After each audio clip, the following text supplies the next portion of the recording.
আমি মালিক চাই না রে, তুই আমি আল্লাহর জাহান্নামে চলে যা। আমি আল্লাহ চাই না, তুই আমি আল্লাহর আগুনে জ্বল। আমি আল্লাহ চাই না, তুই আমি আল্লাহ জাহান্নামের আগুনে জ্বল। আমি আল্লাহ তোর দুনিয়ায় থাকতে বারবার ইশারা দিয়েছি, তুই বান্দা বুঝতে চাও না, তুমি বান্দা ইশারা বুঝো না।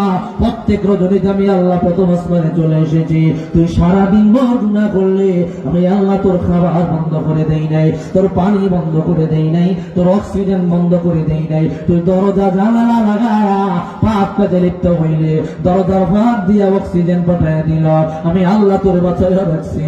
বান্দারে, তুই গুনাহ করতে করতে করতে করতে কোনদিন যদি একবার আমি আল্লাহর দিকে চোখের পানি ফেলায়া একবার তাকাস, আমি আল্লাহ কথা দিলাম তোর সারা জীবনের গুনাহ আমি আল্লাহ বলে যাব। আমি আল্লাহর দিকে এক নজর রহমতের নজরে ক্ষমা নজরে যদি তাকাস, তোমার ক্ষমা কইরা দিতে আমি মালিকের সময় লাগবে না। একটু আওয়াজ দিয়া বলি আল্লাহু আকবার।